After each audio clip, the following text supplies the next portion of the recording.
बच्चों, आज हम सभी व्याकरण में पाठ 11 क्रिया विशेषण पढ़ेंगे। क्रिया विशेषण को अंग्रेजी में एडवर्ब कहते हैं, है ना। तो सबसे पहले हम उदाहरण के द्वारा समझेंगे कि क्रिया विशेषण आखिर है क्या। क्रिया का मतलब तो हम जान गए, विशेषण का भी अर्थ जान गए, लेकिन क्रिया विशेषण अब क्या है। शीतल अधिक बोलती है, हिरण तेज दौड़ता है। तो इन दो वाक्यों में अधिक और तेज क्या कर रहे हैं? क्रिया की विशेषता बता रहे हैं, है ना। तो ये दोनों शब्द क्या हो गए? क्रिया विशेषण। जो वाक्य क्रिया की विशेषता बताता हो वहाँ पर क्रिया विशेषण होता है? ठीक है। तो अब क्रिया विशेषण के भेद। क्रिया विशेषण के कुल कितने भेद होते हैं? तो 4 भेद होते हैं। स्थानवाचक क्रिया विशेषण, कालवाचक क्रिया विशेषण, रीतिवाचक क्रिया विशेषण और परिमाणवाचक क्रिया विशेषण, है ना। तो अब हम जानेंगे कि स्थानवाचक क्रिया विशेषण आखिर क्या है। तो स्थानवाचक क्रिया विशेषण किसे कहते हैं? जैसा कि नाम से ही स्पष्ट है बच्चों, जो क्रिया विशेषण क्रिया के होने के स्थान या दिशा का बोध कराते हैं। जहाँ पर स्थान और दिशा का बोध होता हो जिस क्रिया विशेषण में, वहाँ पर क्या होता है? स्थानवाचक क्रिया विशेषण। जैसे अंदर, बाहर, दूर, पास, इधर उधर, यहाँ वहाँ, दाएं बाएं, ऊपर नीचे, आगे पीछे, इस तरह के शब्द, है ना। तो बालक सड़क पर इधर उधर भाग रहा है, तो यहाँ पर क्या होगा? यहाँ पर स्थानवाचक क्रिया विशेषण क्या है? इधर उधर। कूड़े कचरे को यहाँ वहाँ मत फेंको, यहाँ पर क्या होगा? यहाँ वहाँ, है ना। तो ये हो गया स्थानवाचक क्रिया विशेषण। अब इसी तरह से है कालवाचक क्रिया विशेषण। जिस क्रिया विशेषण शब्द से क्रिया के होने के समय का पता चलता है ना, उसे हम क्या कहते हैं? कालवाचक क्रिया विशेषण। जैसे प्रातः, सायं, अभी, प्रतिदिन, रोज, हमेशा, जब तब, कल, परसों, अभी, कभी कभी, आजकल, लगातार, रात दिन। तो ये सब काल के, समय के होने का पता चल रहा है कि प्रातः काल वह टहलने जाता है, वह सायं को पढ़ने बैठता है। तो यह क्या हो रहा है? समय का पता बता रहा है ना, समय का बोध हो रहा है इससे।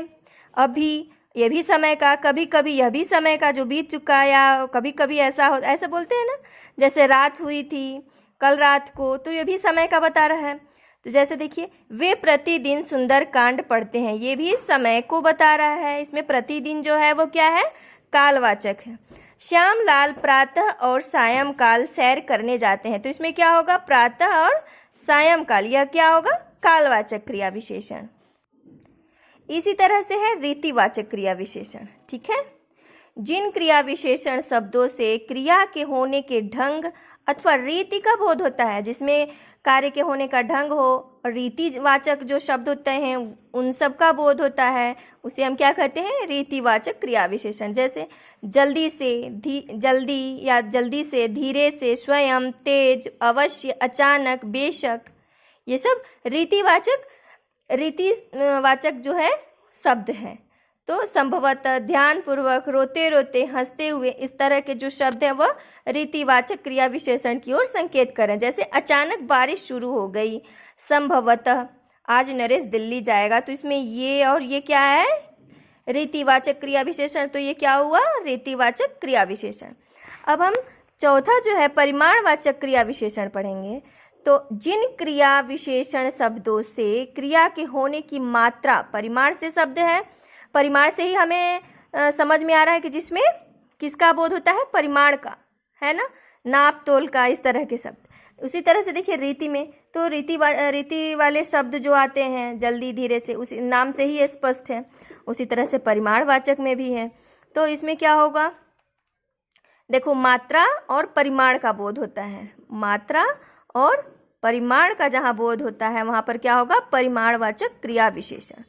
जैसे बहुत, ज़्यादा, थोड़ा, कम, कुछ, इतना, उतना, खूब, केवल आदि, है ना।